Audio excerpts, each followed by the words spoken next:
Rizal. Hindi ako ang ina! Kapatid lang ako! Mas pinainit Wala siyang kwenta ka ba? at mas pag-uusapan. Nahuli ko ang boyfriend ko at ang ate ko sa kwarto! Mga sikretong dito mo lang mapapakinggan. Top Secrets. Top Secrets. Top Secrets. Top Secrets. Hi, Kabisyo. Welcome to the program Top Secrets. Kung saan pwede kang makapagbahagi ng yung pinakatatagong sikreto nang walang halong panghuhusga. Ikaw ay pakikinggan at hindi husgahan. This is your safe haven. And your secrets are safe with me. Meron na po tayong caller on the line. Hello, magandang gabi sa iyo. Good evening po. Good evening. Pwedeng malaman kung anong pangalan nila? Si Mr. L. Mr. L. Mr. L, ikaw ay naging caller na namin in the past, tama ba? Apo. Ayan, Mr. L. Ilan taong ka na? 35. 35. Mukhang Yes. mukhang 25 ka lang sa boses mo talaga. Mm-mm. Pero Mr. L, pwede bang pahinaan o pwedeng i-mute mo muna or patayin mo yung radyong naka-on? Meron ka bang radyong naka-on dyan? Naka-off na po. Naka-off na? Parang naririnig ko yung boses ko. Guni-guni ko lang ba yun? Oo, kasi mag November 1st na po. Ah, okay. Sige. Wala naman akong multong katabi siguro dito, no? Mr. L, sang lupalop ka galing? Rizal. Rizal. Okay, Mr. L Yes. from Rizal. Dediretsohin na kita at hindi na tayo magpapaligoy-ligoy pa. Ano ang top secret mo? Eto, ang top secret ko, before ako mag-asawa, meron akong, di pa usang cellphone nun eh. Meron akong phone file, yung mga call sign noon, kung siguro alam mo na yon yung Ay, hindi ko naabutan yun. Wala akong naabutang Hello? mga phone pal. Wala rin ako naabutang mga eyeball na yung ganyan. eyeball, alam mo yung eyeball eh. Wala nga ako naabutan ng eyeball eh. Yung Kasi meron akong, yung Oo. ASL? meron akong ka-eyeball, si Matambok daw. Matambok. Uy parang from Friday tayo today. Monday pa lang ngayon. Inumpisa natin ng Friday Okay, may ka-eyeball kasi matambok. Matambok ba talaga? Si Ang Matambok, pisngi? nung friend ko siya nung 17 years old siya, ako, ang call sign ko nun, si Balakuba. Wait lang Ini-imagine ko kasi. Ikaw ba maraming balakubak nun? Tapos siya matambok Wala. talaga? Kasi, sabi ko, ako si Balakubak, nakakamot niyan. Kakatiyan. Bakit Makati ka rin ba? Ako yung kakamot. Ikaw yung kakamot. Kasi lalagyan ko siya ng Balakubak para kumamot. Ako yung kakamot. Sa matambok? Sa Matambok. After 1 year, tumawag sa akin ulit. Sabi niya, niloko ako nung boyfriend ko. Kasi sabi ko kasi, kasi naman yung call sign mo, Matambok eh. Tinatanong niya sa akin, bakit ka naman kako niloko? Basta't meron siyang tinanong kung paano ba yung ganyan-ganyan. Sabi ko kasi, minsan nagtanong siya. Sabi ko, hindi ko pwedeng sabihin sa'yo yung right time na ito kasi meron akong kasama sa house. May kasama ka sa house? Oo, ang sabi ko, gusto mo, i-demo ko na lang. Ide-demo mo sa kanya? Kung paano yung masarap. Sure ka ba na matagal na tong nangyari? Matagal na. Wala pa akong asawa nun. Ang ganda ng paglilinaw mo Pero wala rin kinakasama nung time na yon. Wala. Ano yun, siya yung unang unang yung ano, yung tinatawag na one night stand. Unang tayo. Mm. Sabi ko, Unang gabing tayo, ganon. sabi ko, paano ko ma-explain sa iyo? Hindi ko alam eh, pero ide-demo ko lang kasi meron naman akong napapanood eh. Paano gawin?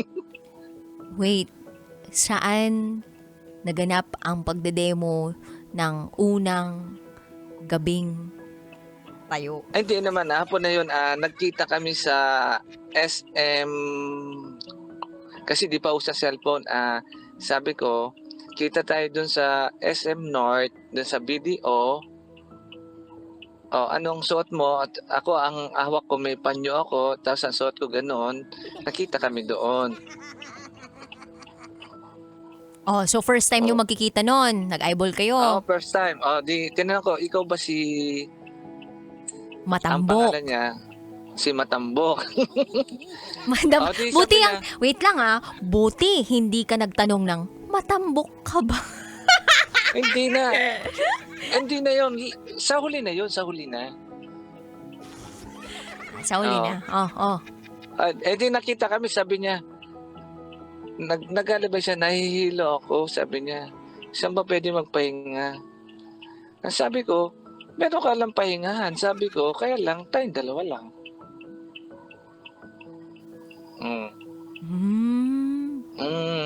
Di siyempre, pumunta kami ano doon. na, ikaw na suggest ng lugar.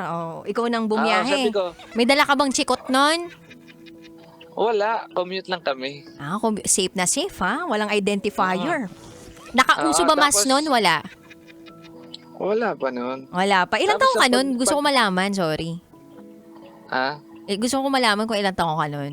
Bigyan mo lang ako ng konting rough estimate. Ito totoo na. Mga 28 years lang ako noon, tapos siya 18. Malayo-layo yung diferensya, ha? Eh, Tapos? yun naman totoo eh. Hindi, okay lang, Ang okay lang. nangyari.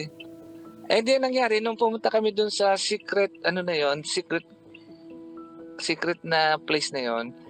Sabi ko, sige, mauna ka nang pumasok, tapos susunod na lang ako. Kasi medyo nahihilo pa ang dating niya. Pagdating dun sa loob, actually yung pinunta namin, iba na ang name ngayon. Hindi na yung dati. Ano yun? Hindi ko alam yun eh. Kasi dati wise yun eh. Ngayon, Sogo na. Wise? Yung walang bintana. Wise Hotel dati yung tawag doon. Ngayon Ngayon, Sogo Sogo na. na. Walang bintana. Hindi ko alam ang Sogo dati may bintana? Wala naman talaga. Madalang. Okay. Akala ko meron eh. Meron nga, pero yung iba, meron. Kasi dyan yung may nabubuksan tsaka nasasara. Ayun Nabintana, nangyari. nabintana. Akala ko meron eh. Di nagpunta kami dun sa place na yon. Siyempre, medyo nagkakahiyan. Ang tanong ko, in-order ko muna siya ng food. Siyempre, umorder din ako ng drinks ko. Tapos sabi ko, pagtas namin magkumain totoo bang totoo bang matambok? Sinalat mo ba? Hindi. Ano? Tinignan ko lang muna. Gumamit ka ng dalawang mga mata mo. Hindi ka gumamit ng mga daliri. Hindi na muna. Sabi ko, oo nga. Kaya lang parang, siyempre doon sa edad niya, matambok nga, pero medyo alangan doon sa edad mo kasi parang masyadong bata. Di yan ang ginawa ko. Sige, okay na. Nag-shower muna kami. After nung shower, siyempre basketball kami doon. Hanggang sa una, ako yung nag-Islam dunk. Tapos bandang huli, siya na rin nag-Islam dunk. Nag-dribble-dribble? Oo, nag-dribble-dribble lang ganyan. Medyo that 3 hours lang yon. Siguro sa sobrang tagal, kasi nga nakainom ako, medyo sabi niya, nadoble na ata yung tambok. Nadoble yung tambok na magaganon? Yun ang sabi niya. Tapos sabi ko, sige, basketball na lang tayo dun sa loob. Sa loob. Nag-shoot naman, nag-shooting. Shoot naman. Kaya lang, siyempre, nakainom. Pag nakainom kasi, medyo matagal din talaga.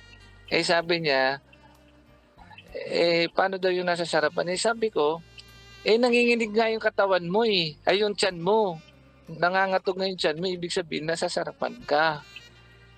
Pag nanginginig yung tiyan, nasa sarapan? Oo.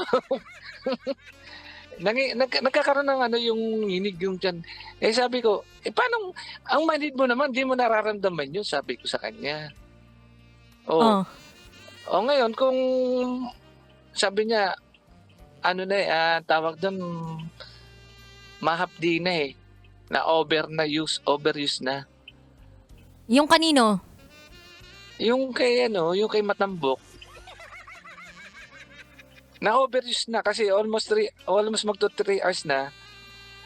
Hindi pa lumalabas yung syrup. Wow! May vanilla? Mula doon.